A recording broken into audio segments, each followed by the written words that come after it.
Good morning students. Today our topic is diversity and discrimination, chapter number 2 from Swix class 6.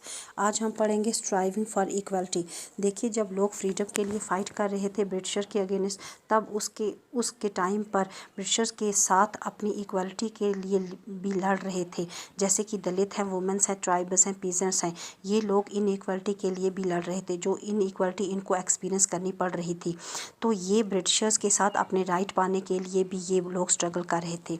जैसे कि जो दलित है, इन्होंने अपने आप को ऑर्गेनाइज़ किया और इन्होंने कुछ ऐसे प्रोटेस्ट भी किए. इन्होंने स्ट्रगल किया साथ में मिलकर, ताकि इनको टेंपल्स में एंट्री मिल सके.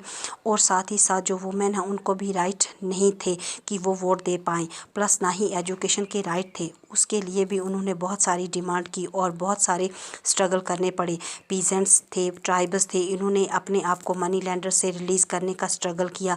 प्लस जो मनी लैंडर्स थे, उन्होंने इन पर हाई इंटरेस्ट लगा रखे थे.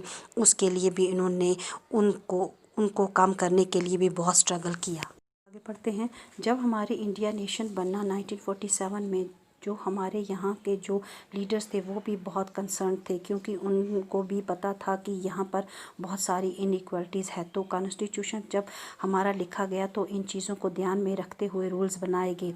अब जो डिस्क्रिमिनेशन हमारी सोसाइटी में कब से था, लोगों ने इसके अगेंस्ट स्ट्रगल किया और कौन कौन से लीडर्स आगे आए उनके बारे में बताया गया. जैसे डॉक्टर भीमराव अम्बेडकर, जिन्होंने लड़ाई लड़ी ताकि जो दलित्स हैं उनको अपने राइट्स मिल सकें. साथ ही साथ जो लीडर्स रहे हैं, उन्होंने एक ऐसा विजन और एक ऐसा गोल रखा कॉन्स्टिट्यूशन लिखते वक्त, ताकि सभी लोग इंडिया में इक्वल रहें और सबको इक्वल माना जाए, कोई भी इन्फीरियर ना हो और सभी को इक्वल राइट है, सभी को इक्वल अपॉर्चुनिटीज़ हैं. और अनटचेबिलिटी को क्राइम की तरह देखा जाने लगा और फिर बाद में अनटचेबल को एबॉलिश कर दिया गया. नेक्स्ट वीडियो में इसको कंटिन्यू करेंगे. Thank you for watching this video.